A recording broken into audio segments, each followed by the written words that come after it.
All right, perfect. We're going to give it a couple of minutes. Just waiting for that Facebook Live.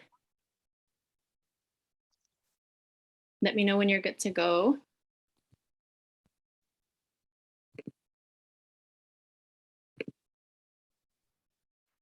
Teresa? Yes. It might take a little while because I'm still trying to get the Facebook little button. Okay, perfect. Just remember you have to be the host, and then that'll give you like full access. All right, so I'll just go ahead and get started, and you all will be alerted once we go Facebook Live. All right, then we'll go ahead and get started. As mentioned, thank you all so much for attending our December Southwest CPC meeting. I would like to call this meeting to order. It is December 1st, and the time started already. It is now 6:01. And before we get started with our official business tonight, I did want to go over a few housekeeping items as usual while we're on Zoom still and not in person. We are going to be going Facebook Live as mentioned. Martisa is going to be working on that. So I'll post some things in the chat for that, for those joining us on Facebook Live. This meeting is recorded, and this is a webinar-based meeting. And so only the panelists are seen on the screen and can speak. If you are joining us as an attendee, please go ahead and place any questions in the chat that you may have throughout the session. We will try to keep track of any questions that you all may have. At the end, we will have a Q&A session. So if there's anything that is off topic that you would like to get addressed that is happening in your community, please put it in the chat. We would love to address anything that is happening, so you will have our support. So tonight's topic is homelessness is not always a choice or the fault of the unhoused, part 2. This is a hopefully 3-part session. And so we have several amazing panelists such as Christy Hernandez, Christina Parajon, Acting Commander Matt Dietzel, Quindane, Carolyn A. Chavez. And so thank you so much for being here with us tonight. I would now like to have a roll call for our council meeting. I know we are missing a couple of us since it is going into the holiday season. And so I will do a quick roll call. Wanda Harrisson. Present. Robbie V. Hill, CPC Secretary. I'm here. Perfect. Andrea Lester Young will be joining us later on this evening. And David Reza. Chris said, Excuse me, Teresa. I saw a message that he put in. He has had a death in the family, so he's not feeling up to joining us tonight. Perfect. Thank you. Thank you for letting us know that. We'll send our condolences. Joseph Koloski. Here. Thank you. Hey, nice to see you. Dr. Jonathan Madison. All right, perfect. Thank you so much for being here. Now we move for the approval of the November past minutes, where if there are no changes or any additions, is there a motion to approve the past minutes? Also move. Thank you. Is there a second? A second. All right, perfect. So the past minutes have been approved. And now we move for the approval of the December agenda. Are there any changes or additions to the agenda? And if not, is there a motion to approve the agenda? The only addition to the agenda would be that 2 of our guests were able to join, and we did not have their names on the agenda, and that would be Carolyn Chavez and Quindane, and we're just delighted that they're able to come also. Perfect. Sounds good. Is there a motion to approve those changes? I motion. All right, perfect. I will second that. So we will add that to make that adjustment to this agenda for December. Thank you all for being here. Normally, let's see, just looking at our panelists. All right, so I do not see Commander Espinosa present or our acting DC Brown present either. So we will go ahead and move now to our discussion for tonight. So Wanda, I'm going to go ahead and hand it over to you. Thank you so much for putting this meeting together for December and having our amazing panelists with us tonight and for this amazing discussion. Thank you very much. We had an order that we were going to do things, but since we're just having a discussion, the order isn't that important. So since Carolyn does need to leave early, we could go ahead and start with her talking to us about the tiny home village. I know everyone's very excited, interested about the tiny home village and what's happening there. So Carolyn, can you tell us a bit about it? I think you have hopes and dreams, and I know you shared with me a situation, a personal sort of story of one person that exemplifies or explains why people can't just come in off the street and always be successful in living in a place like that. And I believe you also have a lot of experience with people that are experiencing mental health issues while being homeless. Is that, do I have that correct? Sure. Thank you for having me here. I don't know that I would say I have a lot of experience with that, but probably more than your average person. Yeah, so I can give kind of a little update on what's going on at the tiny home village and a little bit kind of my background and the story that we had talked about and why I think having different options is important. So currently at the tiny home village, it opened, I think officially in February, started getting residents in March or April. It's been a slow build, as I'm sure many people know. We currently have 5 villagers there, and we're in a bit of like a resetting season where, you know, this is a new kind of project for New Mexico. So you think something's going to work a certain way, and then you know, you start actually doing it and it's a little bit different than you expected. So we're just kind of resettling. We're changing the kinds of services that we provide to the villagers, trying to add more consistent support for them through case management and different mental health resources. So as we're working on those contracts and building those partnerships and everything, we're not, we don't have any applications being processed at this time, which I know is frustrating for people, but that is we just want to make sure that we're really set up to provide the kind of support so that people are successful. So that's kind of the situation currently. My background is really administration and management. That was another piece of the pie that was not as strong as it needed to be there. So I'm coming in to create more of those systems and structures. Before this, I was running the housing program at Catholic Charities. So we provided housing assistance. That's my experience with folks who are experiencing mental illness and also homelessness comes from that and several other things that I've done in the past in other kind of housing areas that I've worked in, either volunteer or part-time. So I have worked with folks in permanent supportive housing programs is what it's called usually. Those folks have dual diagnosis, so they have some substance struggles and also struggle with mental or behavioral health issues. So I've seen kind of what happens whenever you move somebody directly off the street who has that level of struggle and then put them in an apartment. And there's a host of things that can be really challenging for them in that scenario. One of them is that they just lose their community. So most of these people, they have friends and even family sometimes who were with them on the street. And so you move them that quickly into a different situation, sometimes in a different part of town, and they just lose those community connections that they had. And so it really can cause a lot of disorientation and behavior issues that might not even have been there before. And also they can end up bringing some of those connections with them into their new space. And those folks were not, they're not getting the same level of services to transition out of homelessness. So it can just create a lot of problems that make it really hard for people to sustain their new environment. Another story that I had shared with Wanda was that I have a friend who lives on the street, and he's lived on the street for a really long time.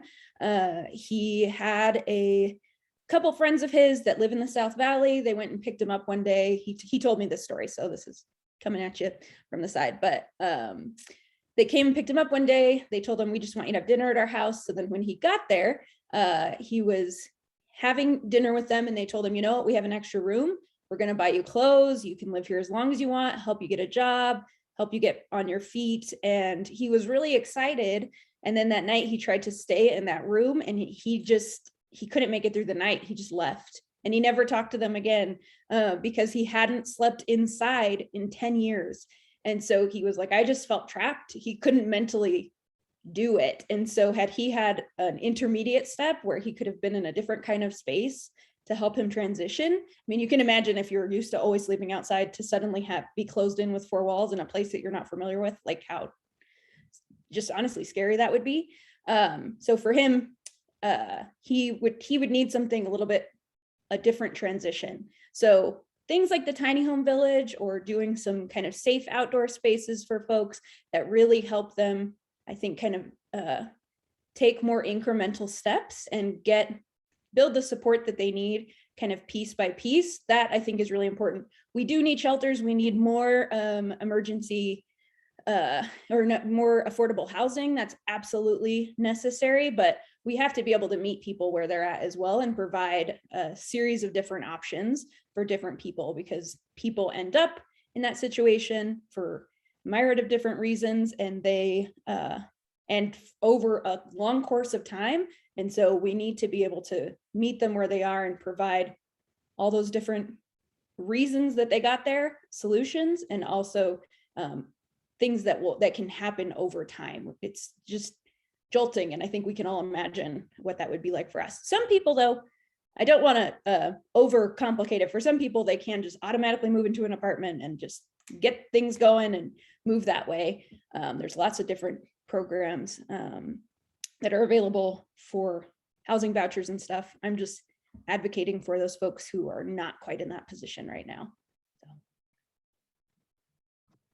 I can imagine it would be very difficult to go from being outside all the time to knowing that you're committed to someone and that you're committed to something, and then the additional burden of feeling like you owe them something, feeling like you owe them success because they trusted you and wanted so much to help you. I can see that would be overwhelming, just the feeling of responsibility for that.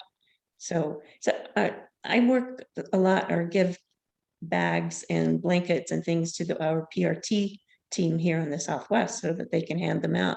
And it's sometimes seems amazing the number of people that they don't want to even go to the shelter. Does anybody have any thoughts on whether the Compassion Services Center versus the shelter would any opinions on which of those two might ease people into being more willing to be housed? Does anyone have an opinion? No one wants to share tonight. I think the more spaces, the better. People need options, so we can't say one thing is better than the other. More is better, period. Am I being, I don't know, utopian or whatever when I think and hope that there's some sort of stepping, if you will, stepping from maybe the Compassion Center where you can go and if she gets the warming tent and do that, and then maybe step up is what I'm calling it, to something that's more confining in a way, like then tent cities, and then places maybe like the tiny home village. And I'm not exactly sure where the a shelter fits into all of that. Does you all have more experience with this and interacting with these individuals than I do? Does anyone have an opinion on that? Am I in left field when I think there's sort of some building or growing or being able to tolerate different situations based on starting with one that's less offensive? I don't think you're being unreasonable. I agree with you. And each person is different. Like Carolyn said, some people are ready to go straight to an apartment, some are not. And, you know, at Hope Village, the single site project, they do have a space outside for people to sleep. So they have an apartment, but they can sleep outside while they're adjusting. So I think even options like that, you know, I never even thought about that, even though I've worked with this population for quite some time. Things like that make sense. Not everybody's ready just to sleep in their apartment, but they have an apartment, but they can sleep outside in a safe courtyard if they need to while they transition. So definitely, I think you're making sense, Wanda. Stepping stones. And it's different for everybody. You know, some people might start at a shelter and go to a tent city and then go to an apartment and then go back to it. I mean, you know, stepping stones are different for everybody, but you're on the right track. So as Glenn said, we need more. Do we need a lot of different types or just more of what we currently have? I'm a firm believer we need more of everything, different options. Okay, Acting Commander Dietzel, if I remember correctly, you went to Colorado and you've viewed, toured, whatever the appropriate word is, something new in Colorado, and they had, if I remember correctly, some sort of different procedures maybe for second chances or something like that. Do I remember that correctly? Sure, and Christy was actually with me on that trip. One of the big things that stuck out to me on that trip was pretty much every facility we toured, from a converted hotel where they were housing people just out of prison to a safe outdoor space where they were literally putting people up in ice fishing tents. It's Denver, so it's really cold. But every single place we went, there was this kind of understanding that, you know, people are probably going to use. They're probably deep in the throes of substance use disorder. They're trying to reduce their use. But at the end of the day, if they used in their personal space, it wasn't the end of the world. They weren't kicking them out of the facility. They weren't moving them out. They weren't back out on the street.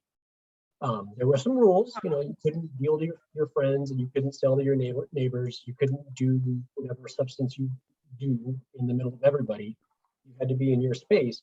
But there was this understanding that that's kind of the population that we have out there are people who are using drugs, and they were okay with it. And I thought that was very forward thinking. Everything was harm reduction all over the place. And it just really kind of painted this picture of, we recognize that the narcotics are a big part of the problem. We're trying to reduce the use, but going from full use to nothing is not realistic, and we need to stop doing that. And I thought that that was just an amazing thing that Denver was running with. And it seemed like they were successful with it. There's always tragedies and horror stories, but on the whole, it was a better system than, you know, full use to abstinence immediately. And so I was very struck by that.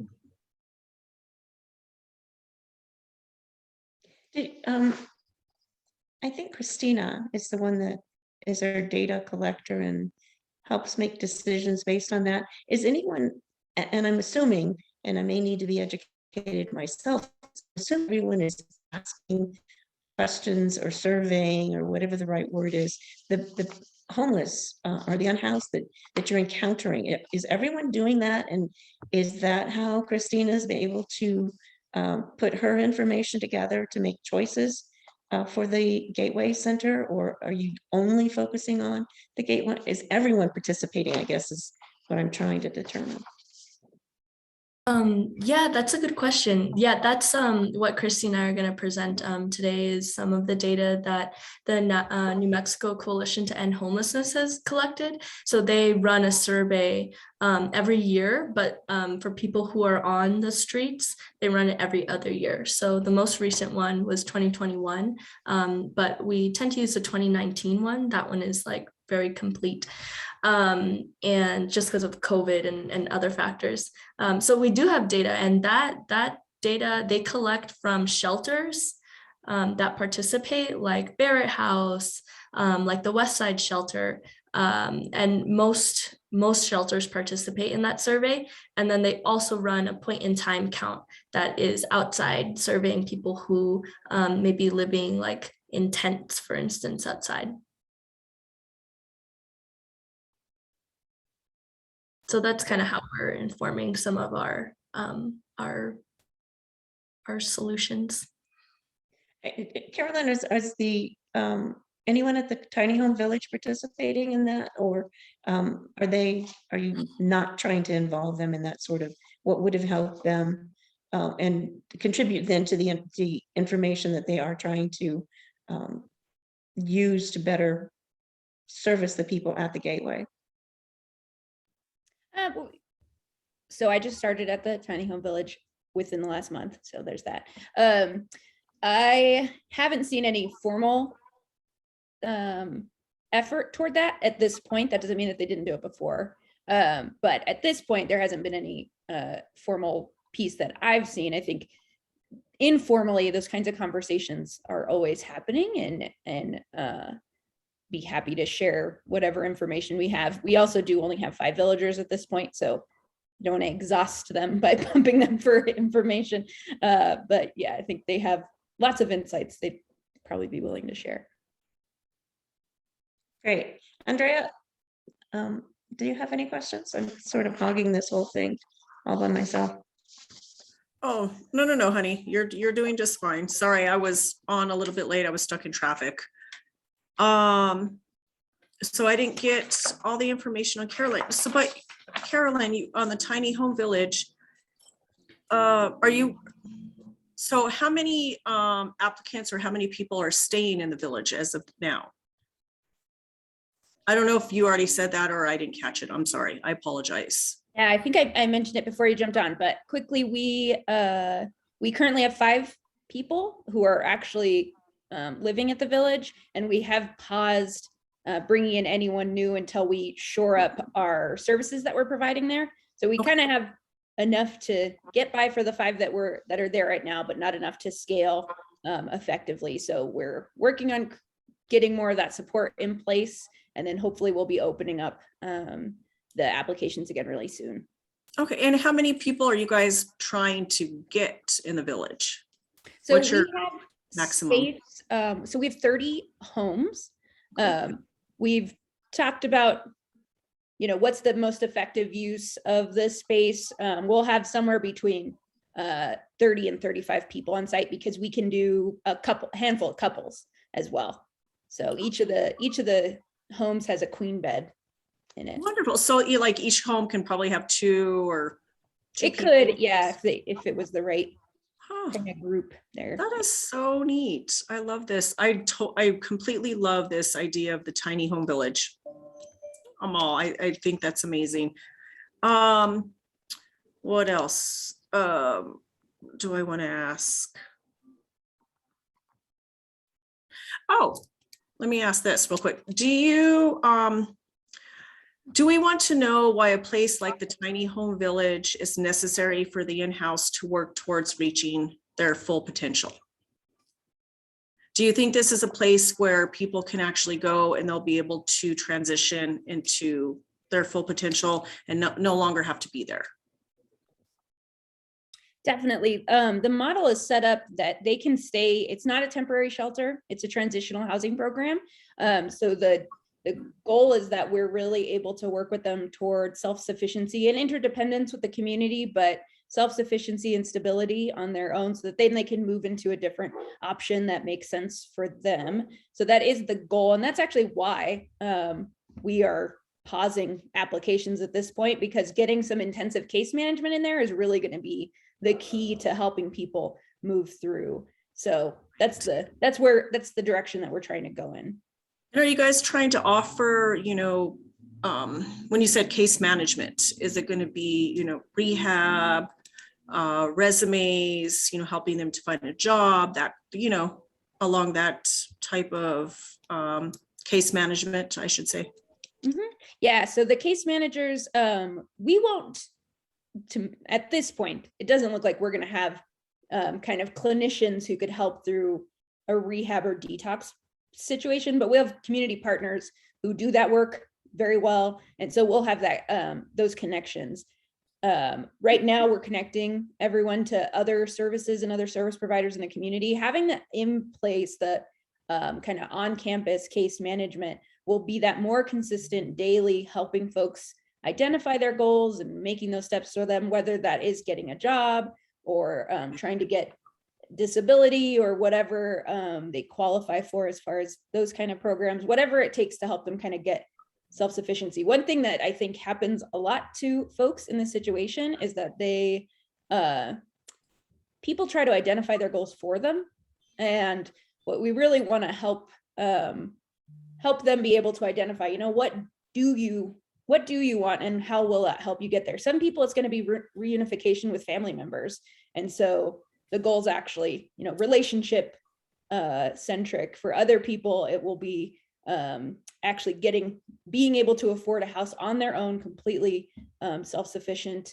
And for others it'll be, you know, getting that kind of VA benefits or something that maybe they hadn't connected to before, and that will help them get there. So it just kind of depends on the person and what their goals are.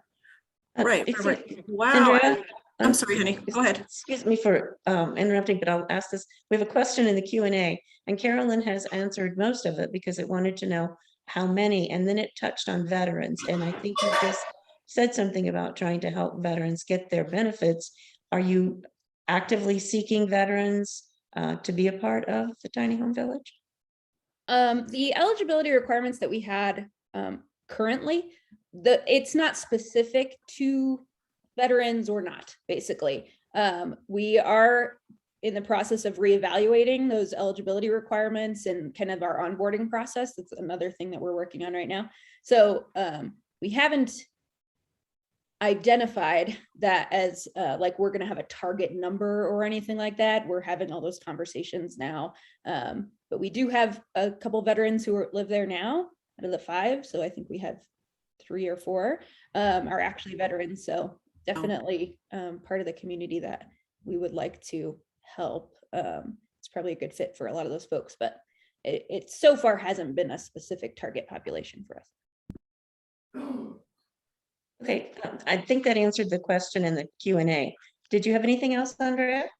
No, I was just gonna say I love the idea of their reunification with family and friends. I'm very happy to hear that. I think that's would be a huge impact on that person moving forward with their goals and moving forward with their life, is to fix those relationships and to hopefully get more support from family and friends. So, and that would just help them. I really, really do. I like that idea a lot. Are you guys open to having like people come on campus or whatever you want to call it to like view it?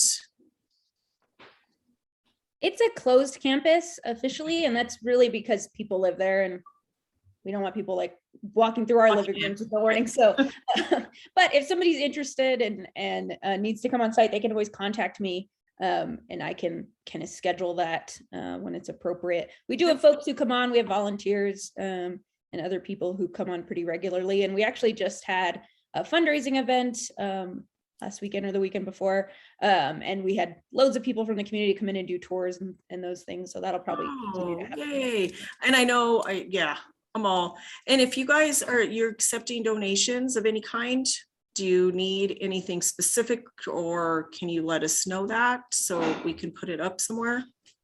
Yeah, we can definitely. We're kind of, it seems like, because I'm new still, I'm kind of going through the process of inventorying. There's lots of like clothes and things like that there. So I'm trying to figure out what we have so we don't bring in lots of extra things. But we have had some pretty generous people. We actually just had a gentleman who decided to buy us a refrigerator. So that stuff is great. So if you want to donate something, let me know. But you can also donate financially, of course. I'll put my email in the chat. So if anyone wants to reach out, I can give them that. Perfect. Yeah, I don't know if you guys need anything, but I have boxes of hand sanitizer and masks available. I would be more than happy to donate all of that. Just let me know. Yeah, give me your email. Let me contact you directly, and that way we can chat to see what you need. Thank you, Carolyn. I appreciate it. We do have a in the chat from Matt. Thank you, Matt, for joining us tonight. For people who become homeless by getting evicted from an apartment or a house, or just in general, is there data about the reasons. He wonders how ABQ compares to cities who require landlords to maintain a license to be a landlord. I know, as we all know, we're still in our global pandemic and the ongoing changes. There's been the eviction moratorium. A lot of evictions have been happening. A lot of evictions, even with it, were happening. And so what are your thoughts for that question? If it can be addressed by any of you.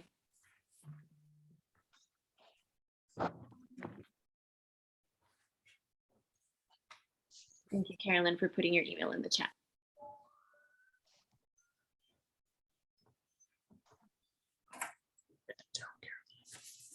Acting Commander Dietzel, I'm not sure, well, let me back up for just a second. I'm not sure we have an answer for that question. It was posed last month also, and I've actually tried myself to do a little bit of research, and I can't find anything that seems to make a distinction as to whether or not the person is a tenant or a mortgagee. I mean, you still have the bottom line issue, which is money. I don't know. I mean, if you don't have money, then you are at the mercy of your landlord. And if you don't have money, you are at the mercy of a predatory lender. So, it seems like money is the issue, not whether or not you have a mortgage or you have a lease. It's still money. And so I've tried to do a little bit of research on Matt's question, and I haven't been able to find anything that indicates it makes a difference. It's just money. Yeah, and I could jump in a little bit on that. And granted, there's kind of two pieces here. One is that eviction moratorium is kind of this ticking time bomb that we're watching and kind of panicking about. What are the long-term plans? Massive amount of people on the street that weren't there before. So there's kind of that piece that's kind of hanging all over our heads. And then the other piece, and again, I work for the police department, so my perspective is very skewed in that kind of realm. But just from working on the streets for 12 years, I would say almost every person that came in contact with the police who was currently homeless also had some kind of substance use disorder on top of it. And that was driving whatever interaction that was causing the police to get involved with that person. So at least from the perspective of someone who was out there taking calls for a long time, it was always, almost always, I shouldn't say always, but almost always driven by either alcohol use disorder, substance use disorder. Specifically in New Mexico and Albuquerque, it's methamphetamine, hands down across the board, at least with the population we're talking about right now.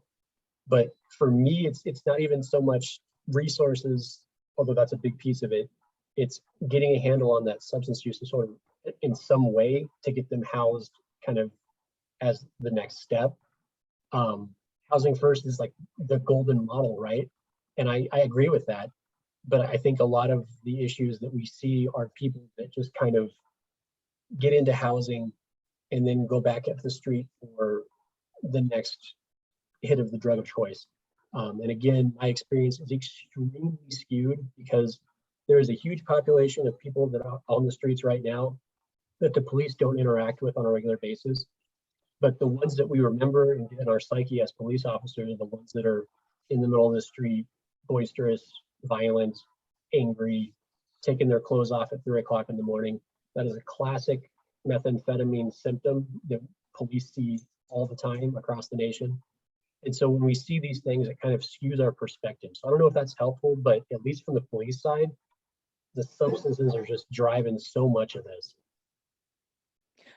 I think that's a very important contribution because we can get skewed views of things. I saw that KOB one and I thought of it earlier when you were talking about the place in Colorado where they're giving second chances. And there was someone that was very judgmental because they felt all the addicts were sitting in that tent city right there that they call them solid waste to scoop up. And, that was just kind of judgmental. So yes, we do have to accept the fact that mental illness and addiction plays a big part. And I see Carolyn has her hand up.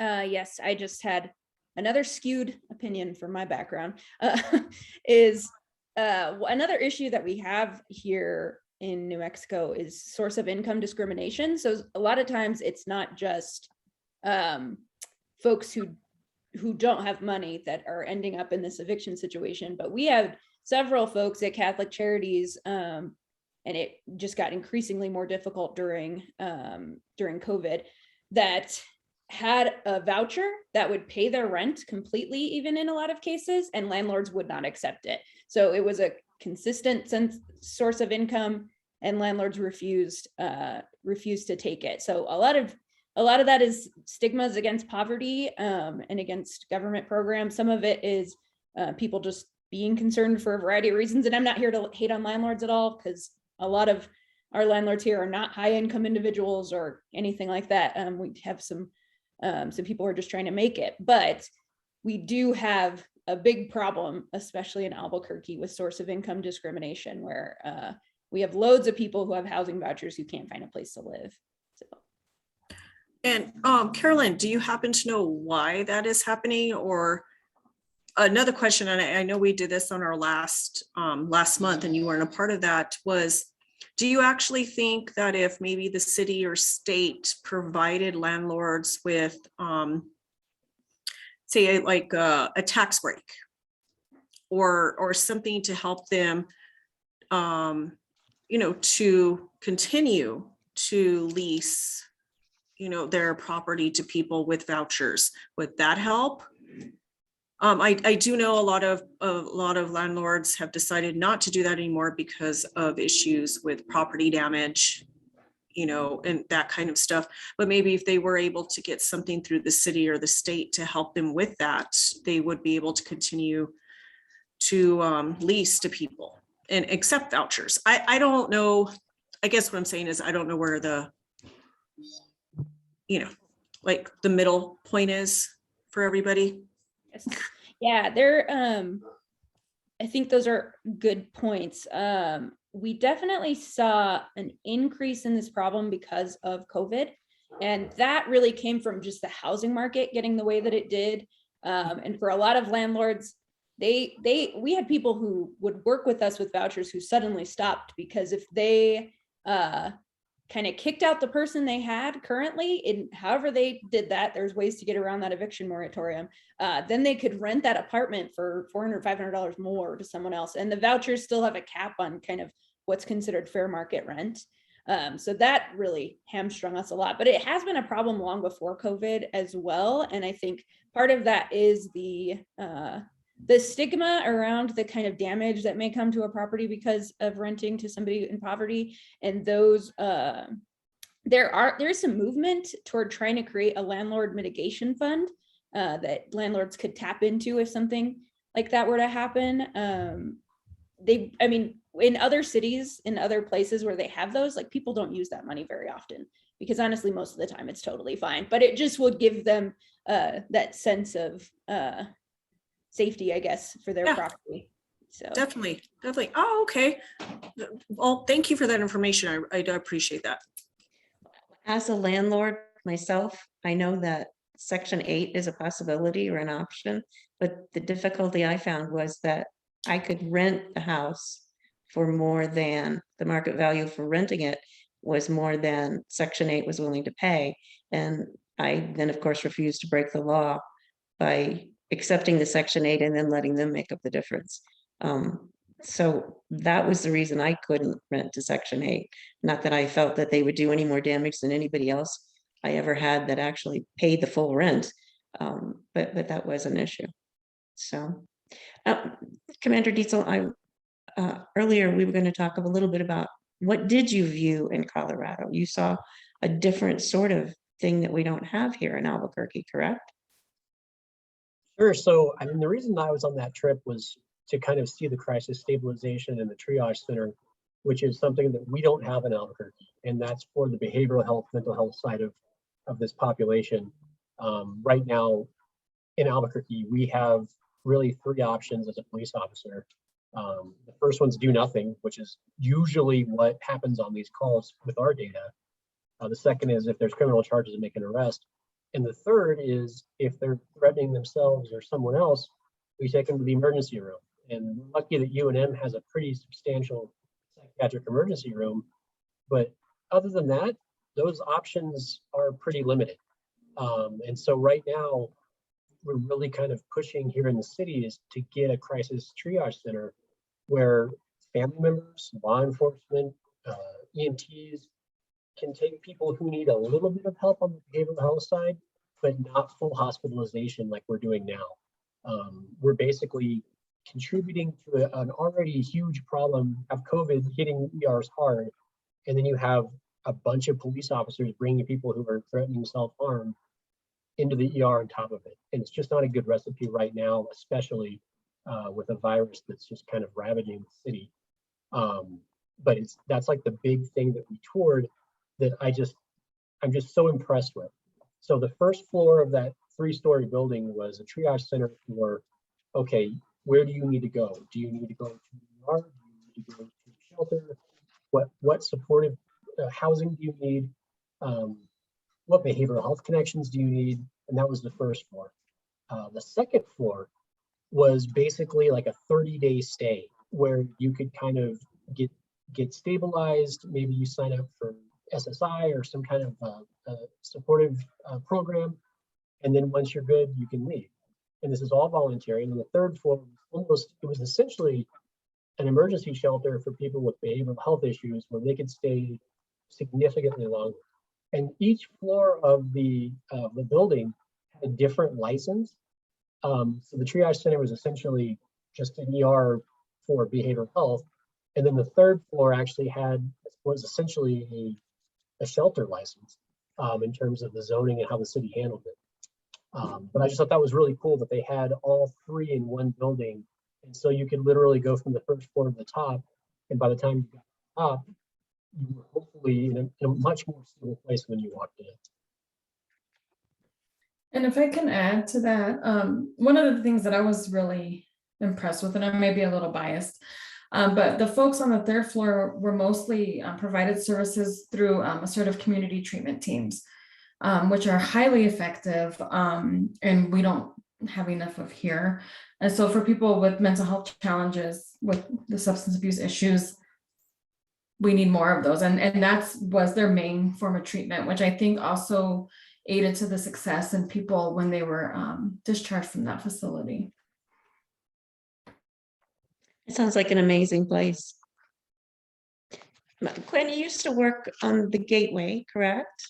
And then you've transitioned into something different now. Are you able and willing to talk about anything that you may be working on here for Albuquerque?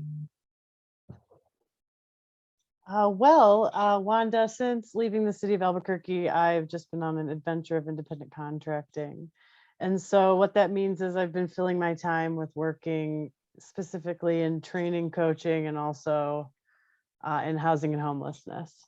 And so, I'm with you and everything you're saying, like we need more options, and, we have to think creatively about what those options might look like, what they might be, because I think, you could go a lot of places in Albuquerque and look around and see that things have exacerbated, right? That things are more intense than they have been in a while. And when you could just see it. And when you're seeing it, that can say to you, like just logically, like, hey, what we have and what we're doing isn't enough. Like it isn't enough. We don't have enough options. We don't have enough places. And so when you start seeing that and understanding that, you have to start thinking in different ways and new ways, because if you always do what you always did, you always get what you always got, right? So that's why it's important to start kind of broadening the horizons and thinking about a lot of options, because when there's options, it's just people make healthier decisions for themselves. And that's I think probably the best thing we can do. So someone has put in the chat a question about whether or not there is any way for the average citizen to be able to get involved with things that can help with people going through homelessness, anything outside of volunteering in case of scheduling conflicts or finding a way to do more to help besides contributing donations. Are there any options for people to contribute? Maybe to even feel like they're more of a participant in helping people? I know that's all very complex when you don't know how, when you're not qualified as a counselor of any sort, and you can frequently feel like you do the wrong thing. I know I do. Anybody have any suggestions? I don't know. I'm going to try to answer that question as best I can. I do know I was feeling that same way about 3 or 4 years ago. I always felt like I was just either giving money or donating items. So what I ended up doing is, I don't know if anybody's heard of God's Warehouse on Central in Tennessee. Pastor Chuck is there. And so I ended up starting to donate my time over there. And my time meant, you know, providing food, prayer. And I worked in the clothing store there. So I would help, you know, stock all the clothing, help anybody who was homeless come in. If they needed clothing, pull the clothing out. If they needed prayer, we would pray. If they needed food, we'd provide food. And that's where I started. So I didn't feel like I was just, you know, throwing money or clothing, but I really felt like I was doing something different in the community. And that actually helped me lead to my husband and I opening up our own nonprofit organization. And then we started doing more help within the community by whatever else needed, you know. But it was a start. And I think that would be a good start for other people to find a place in a location that just needs volunteers. Sometimes people just need a hug. That was going to be my question. Did you actually get to interact with people? Yes. All the when you were time. there? All the time. All the time. Multiple people, 50, 60 people a night. All the time. Just either if it was, they just wanted a hug. You know, they just really wanted a place to sleep for the night, or they just wanted somebody just to be nice to them and to be kind and generous. And that's really all they're looking for. They don't necessarily always want a handout. They just want somebody to be nice and just show them appreciation and just say, I'm sorry for what you're going through. I can't imagine what you're going through because I've never been through it, but by just acknowledging it and acknowledging their feelings made a huge difference. Teresa? No, I agree with what Andrea is saying. And there are several organizations that I've come across on Facebook.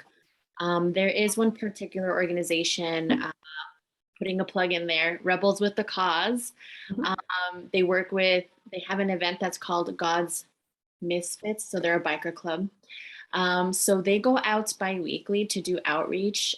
They provide sack lunches, clothes, hygiene to those that are, you know, in need, that are homeless on the central route. They have a specific location that they meet, and they go out bi-weekly, and, you know, they ask them, you know, what is something that you need right now that would be helpful to you? Some of them, just like Andrea said, some of them would like prayer. Some of them would like hygiene products, hand sanitizer, masks, things like that, blankets. And so they're an amazing organization that does go out, like I mentioned, bi-weekly. I'm going to go ahead and put that in the chat if that might be beneficial. But it's nice to see community members in Albuquerque coming in and, you know, supporting and doing their part as much as they can. And so, yeah, if you would like to participate, I think this is a great organization to follow as well. They do a lot of things within the community to support community members here in Albuquerque. So, yeah, I'm going to put that in the chat if anybody might be interested. Yeah, thank you for bringing that up, Teresa. Yeah, my husband actually would always go out with them. And he went out with them. Then it was actually weekly, but I think it's bi-weekly now. But yes, yeah, he was always out with them doing the same thing.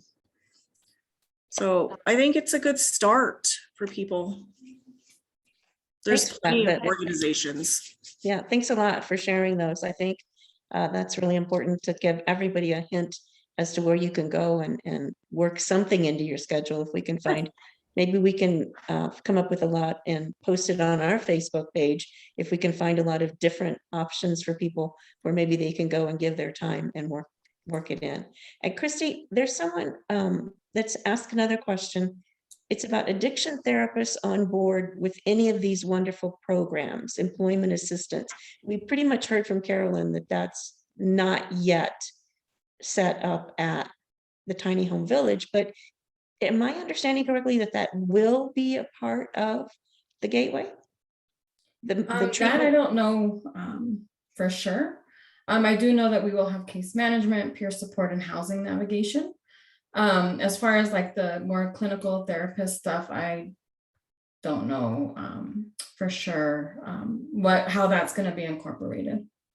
And I just wanted to go back to the other question. I think just educating ourselves on the issues of homelessness and like even attending these meetings, I think are helping the overall homeless population, because the more education we have, the more knowledge we have about the issues, we can help share that with our family, friends, other community members. So I think even just being here tonight is a great way to help. And I think, going back to what Andrea said, if you pass somebody that's on the streets or at the park, and just acknowledging them as a person is helpful. And I think, if somebody says good morning to me, I'm like, oh, somebody said good morning to me. So I can imagine somebody who probably feels invisible, if we say good morning to them, what a difference that might make for them for that day. So I think there's just small things like that if we don't necessarily have time to volunteer, that we can do to help make a difference. So I just wanted to put that in there too.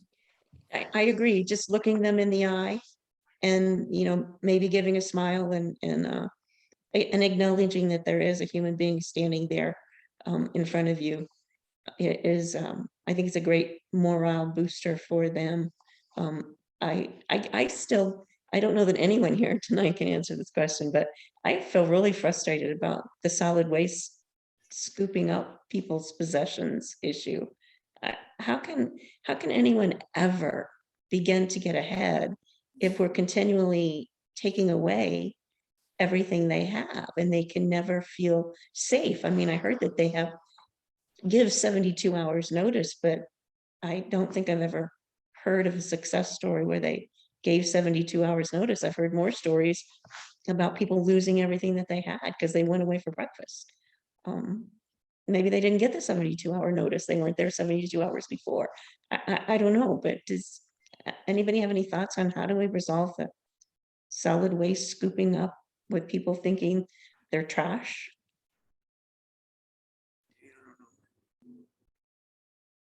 I know somebody wants to say something. I can see everyone biting their tongue. No one's going to commit, huh? I mean, the only thing I'm going to say, the city has competing interests, right? They're trying to balance the needs and the rights of the people on the streets and the needs and the rights of the people who are housed, business owners. It's a difficult situation, and I don't think there's an easy answer to it. And you have competing interests that, it makes it challenging. And that's all I'm going to say about that. Well, then there's silly me that sees these big, I live way out here on the far west side, 98th Street. So I see that huge expanse of ground every time I get from 98th onto I-40, and there's just lots of property out there. And I'm just not sure why we're not utilizing that property to give people, a safe place to be, even if it's with their own tent or their own camper or their own whatever, and why we can't have trash pickup for them, because everyone gets upset because they have trash. Well, where are they allowed to throw their trash? We don't have trash cans here in Albuquerque. That's one thing that I've noticed is it's very difficult to find a trash can if you have something that you want to throw away when you're away from home.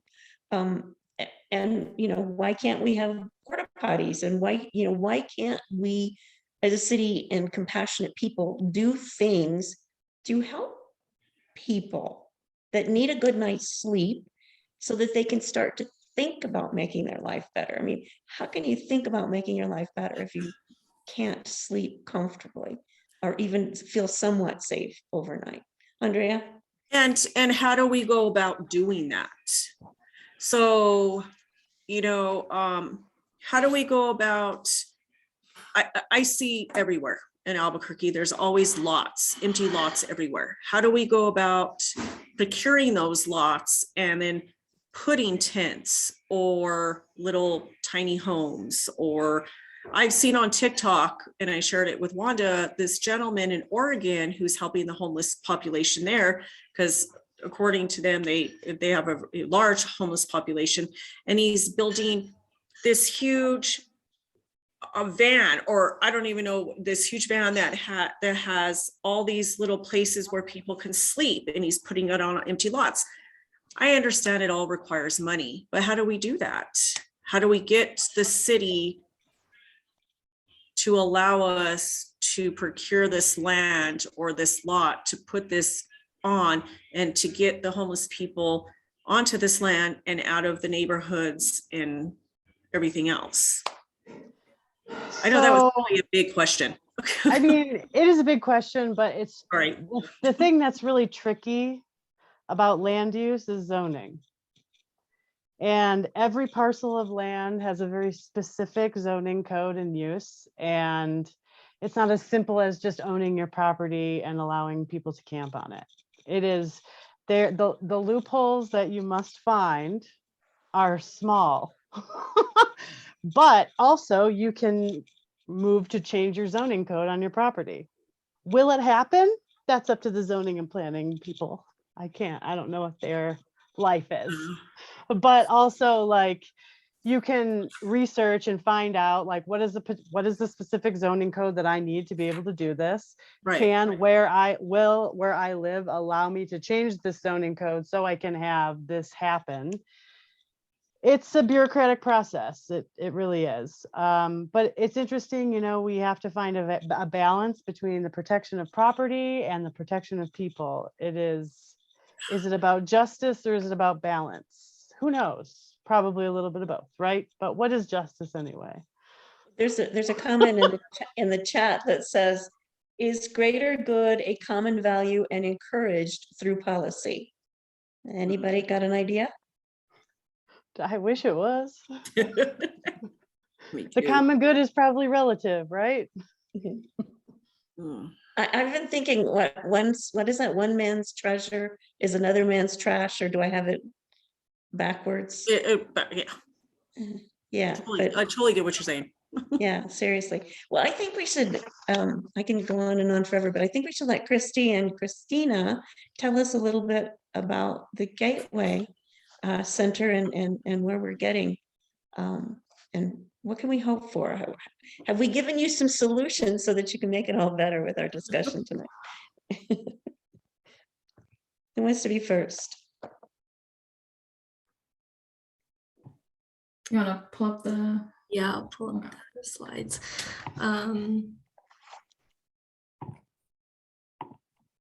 Okay, can this be seen? All right. Yes. A little bit about me. I have a background in sociology and management sciences and economics. And before this, I was working at the West Side Shelter and then helped design the system flow at the city's COVID isolation wellness hotels. So as the Gateway Systems Analyst, since this is a new role, I was hired like 2 months ago. It's my role to aid in the design and the development of the system within the Gateway.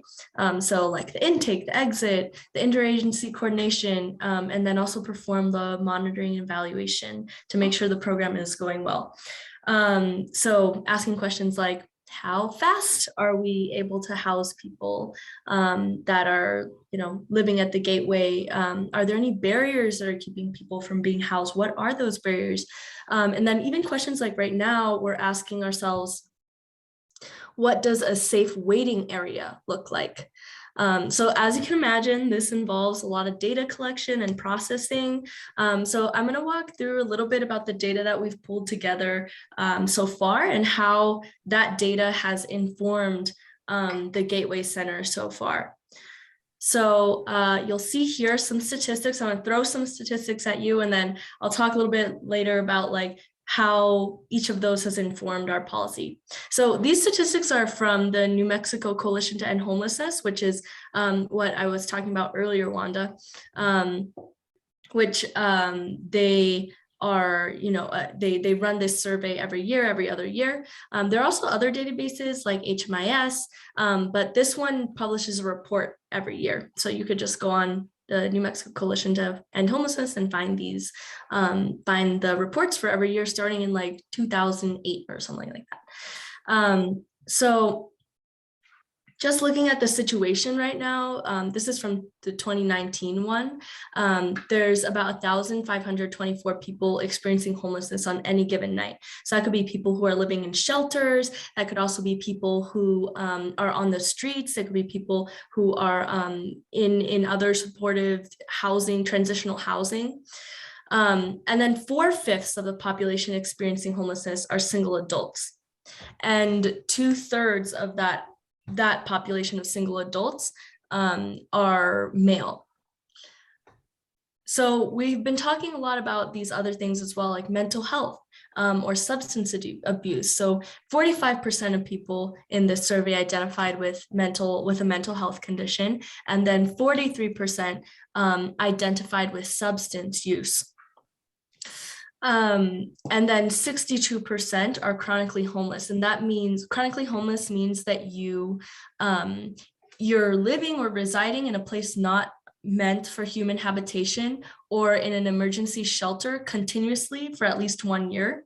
And the individual also has a disabling condition that is expected to be long lasting and could impede their ability to sustain housing independently. So these are a lot of numbers. What does this mean? On the left, this sort of means that in terms of population, so Albuquerque had before some of the changes we made, it had 470 year-long shelter beds, which is a lot less than 1,524 individuals. So there's still a lot of shelter beds missing. So what did we do about that? We recently opened Wellness 2, which is a hotel that's for families. So that's 89 rooms, shelter rooms for families. And then we also converted the West Side Emergency Shelter to be a long-term operation. Instead of just being open in the winter, it's going to be open year-round. So that adds 450 beds to the year-long bed count. And then looking back at this population, the mental health condition, the substance abuse, those who are chronically homeless from may have like a disabling condition, that means that we need a place for people experiencing homelessness, sort of as we've been discussing, this transitional area place that would have, some mental health support services, or they would be able to access substance use counseling, or would be able to get access to a peer support worker, for instance, to access supportive housing. So we're building a whole engagement center within the Gateway where people will be able to access certain case management services, and people will be able to come in and out, different providers. And so we're opening in the future, we're planning to open those 100 additional beds for the single adults at Gateway. And knowing that 2/3 of the population experiencing homelessness are male, we're then creating 2/3 of the beds. 60 beds will be available for men and 40 beds will be available for women. And then we have 25 additional rooms for families. But seeing that 4/5 of the population experiencing homelessness are single adults, that sort of proportion came out of there. So it's important to note here, Christy and I's piece, which is we're addressing sheltering specifically, and that's part of a bigger picture at Family and Community Services, where there's a whole other team also addressing housing vouchers and rental assistance, encampments, and we're really focusing on increasing that, creating the Gateway Center essentially. Are there any questions on this, on these numbers? I don't have any. It's kind of overwhelming.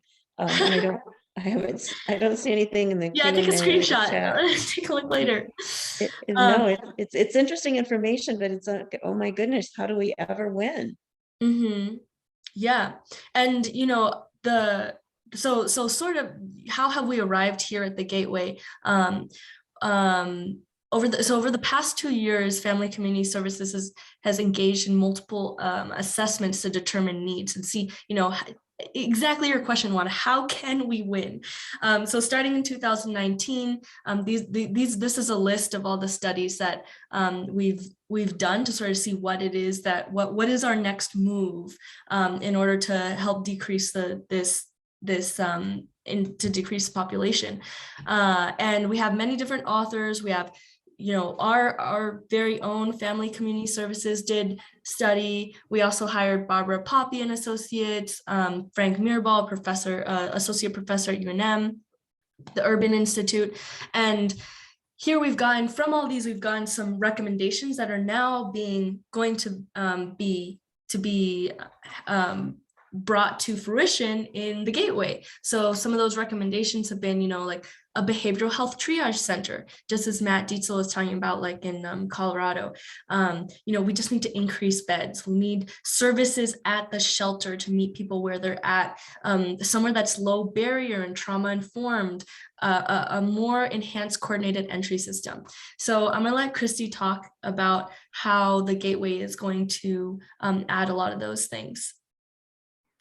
Thank you, Christina. So I just want to make a correction. Gateway will not have a behavioral health triage center.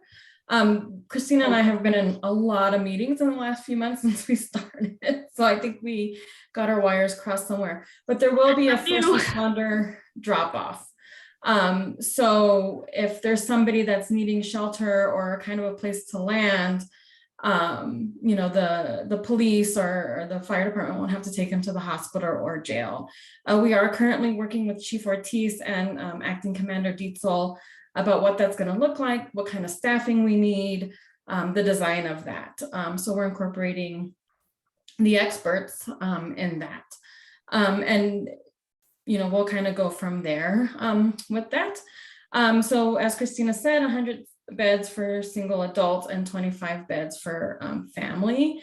We are working with an architect who is very well versed in trauma-informed design and making sure that the Gateway Center has those elements in it, like open stairways, natural light, everything from the color of paint on the walls. And that's one thing that we saw in Denver at that wonderful site Commander Dietzel was talking about. I was mesmerized by the colors on the walls. I want that in my house. So, just everything, all the details really do matter. And it's going to be a much smaller scale shelter than what we have at the West Side Shelter to keep it trauma informed and things like that. 100 single adults, 25 families. Given those numbers that we saw that overwhelmed us on the previous slide, doesn't sound like it's going to make much of a dent, but we've learned that shelters for 450 people are not what is ideal. It's not what works. With the services will be embedded into the Gateway Center, so there will be peer support workers on the floors, we're in sleeping areas with the guests. The services will be right there.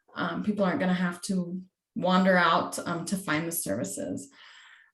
Gibson is located in the middle of the city, whereas we know the West Side Shelter is not. So it makes it a lot easier.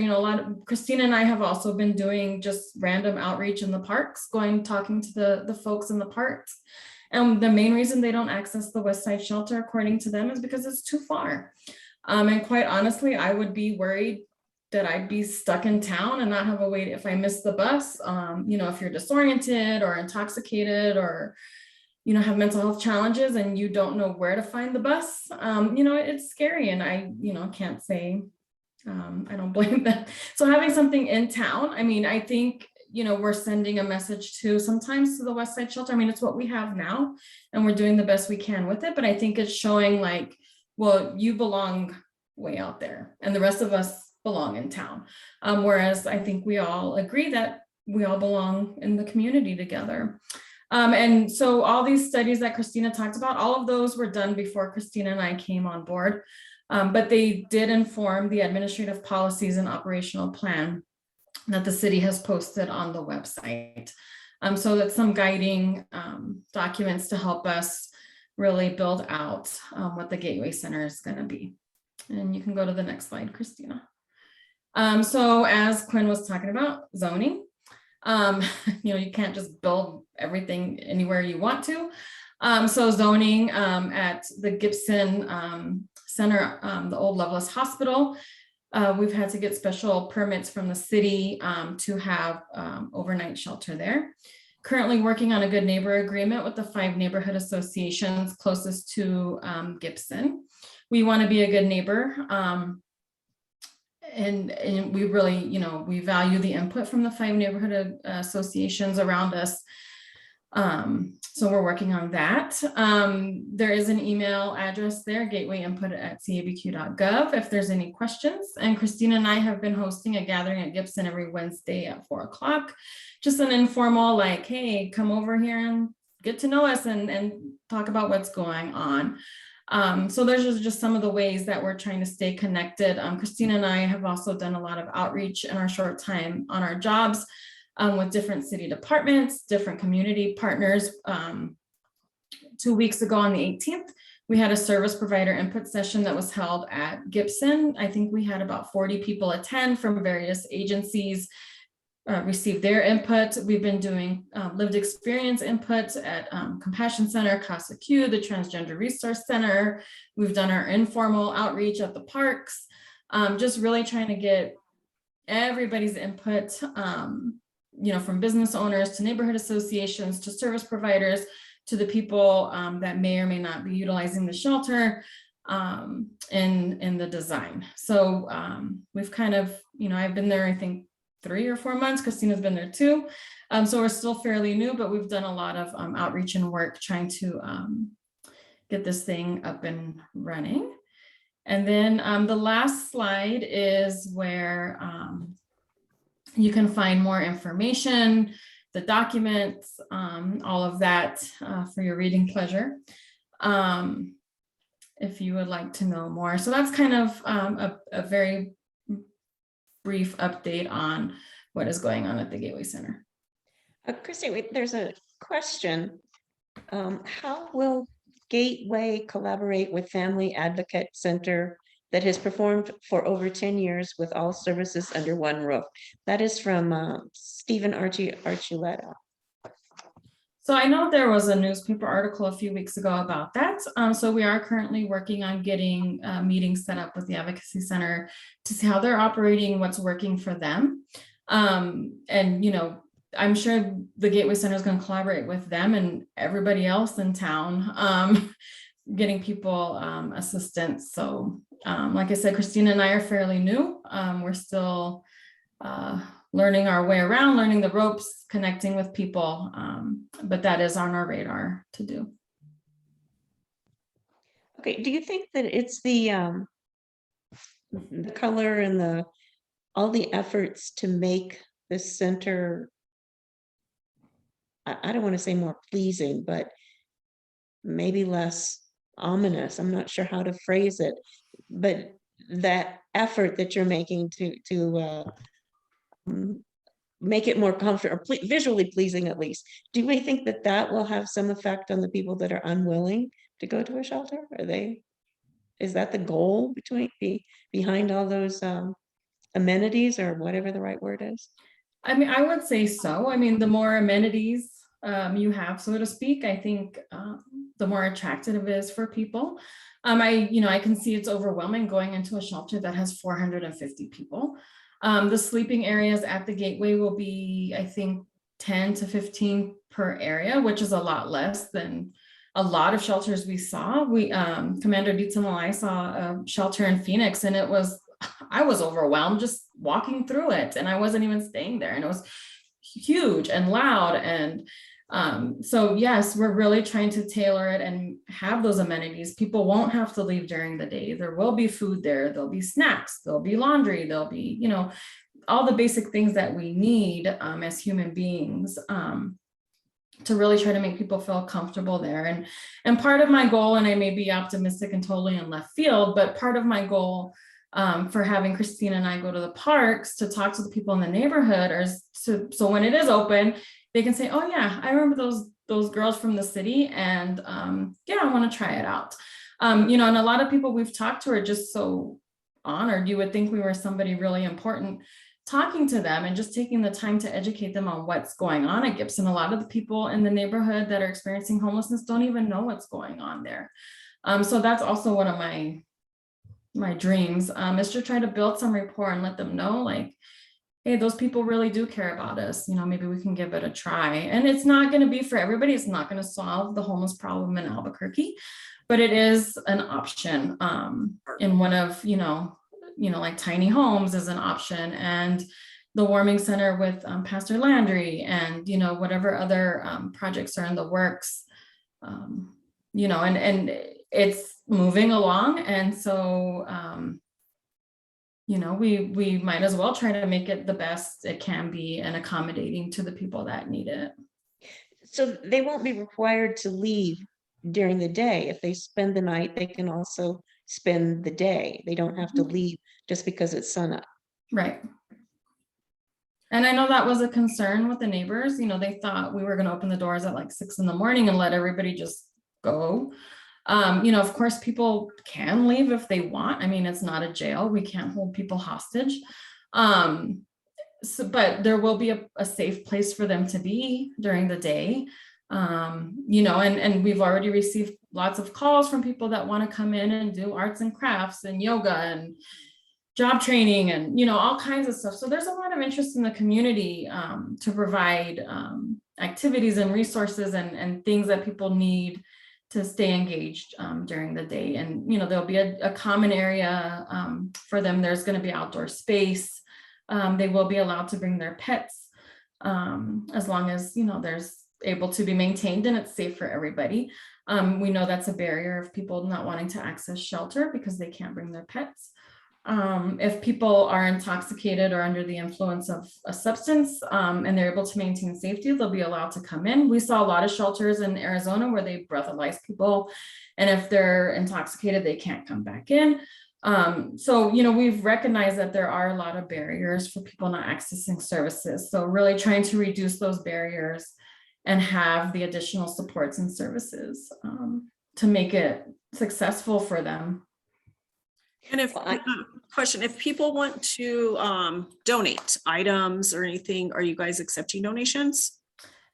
Not for the Gateway at this time, but the Wellness 2 motel that we have operating and the West Side Shelter could always use donations of, clothing, especially now warm stuff. The Wellness 2 has, I think last count was over 300 people, and I think like 190 of those people were children. Right. Yeah. So yeah, they're always, we have, the mayor had a faith leaders meeting last month and asked for like diapers and stuff. And so people have been dropping that off, and yeah. And once the Gateway's up, I think, another one of my goals is to have a volunteer coordinator, somebody that's really dedicated to coordinating donations and volunteers and all of that. Yeah, we're like I said earlier, my husband and I, our nonprofit works with another one, and we actually go to the West Side Shelter and do Christmas gifts for all the kids. Oh, awesome. So we're doing that again this December. So and just so you know, Andrea, there are no families at the West Side Shelter. They're all in the Wellness Hotel. That's good to know. Mm-hmm. Okay. Yeah. Wellness Hotel. Good, because I can let everybody know. Okay. So they don't have any more over there at the West Side Shelter. So when COVID, yeah, because we couldn't do it last year. Yeah. Oh, no. I don't know. If you want to email me at the gateway input at cabq.gov email, and then I can try to help coordinate whatever you are wanting to do. Oh, my gosh. Yes, please. Definitely. Do I have, I don't have your I'll put email. it- Honey. Did I'll you put put it it in here, there? Yeah. Yeah, so that way I definitely can make sure that we're where children are, because we just do it for kids. Thank you. Thank you And I so do much. know the acute case managers and stuff that are working with the families at the hotel are looking at, you know, having some kind of wish list or something. So if you want to just send me your information to that, and I can connect you to the people over there. I will I'm do. sure they would love to welcome you to help and provide. Definitely, because we want to do that to help the kids. Okay. Well, Oh, thank you so much, Chrissy. I appreciate that. Sure. I have Thank one you. crazy idea that doesn't require rezoning, because as Quinn knows, rezoning is what created a lot of homelessness. But I think the city should, there are storage units across Albuquerque. Storage units are everywhere. I firmly believe they should rent storage units and let people store their stuff there that do not have a place to live. If they're going to be incarcerated, or they're going to be sent to a hospital, if they're going to not be able to have their possessions, they should be able to store them. And if they just want to put them in for the day, I just firmly believe that that is something that doesn't require rezoning. And that, I mean, I've had people say, well, that's just a waste of money. They need to put the money elsewhere. But I happen to see it as a step up for them, finding them first a place to sleep where they can think the next day, and then a place where they don't have to carry everything around with them. I mean, what says homelessness and you're not worthy more than pushing all your possessions around with you every day? And I just think they need a safe place. So any other comments or questions before we start to wrap it up? I see it's getting late. We've gone on and on tonight. I've gone on and on tonight. Anybody else? Last call, Quinn. Tell me what I need to do.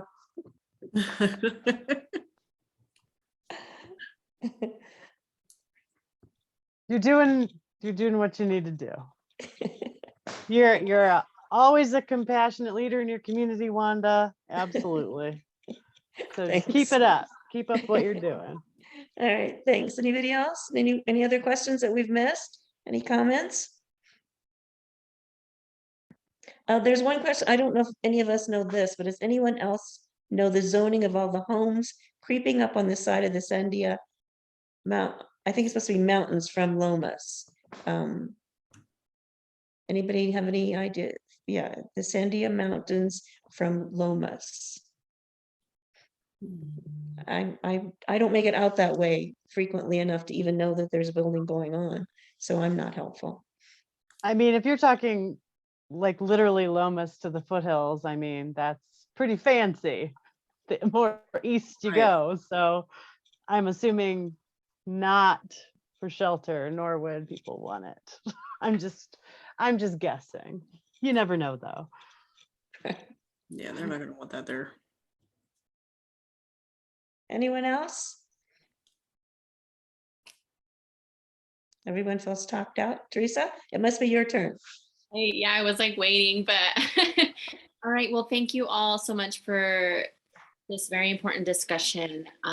We are really grateful that you all took the time to be with us tonight and have this discussion and listen to different insights. And something that was mentioned earlier, and I believe at the meeting last month as well, is that you know, when people are going through a hard time, or for example, even DV survivors, it's their time, right? They know when they're ready to take the next step. And so making sure that we support them when they are ready, and offering them and surrounding them with the support and the resources that they need when they make the decision. All right, I'm good to go. This is the decision that I'm going to make. And also giving them what they need and what they ask for, as she mentioned, as I believe Carolyn mentioned earlier, where sometimes we say, this is what you need, this is what you need, this is where you need to go to.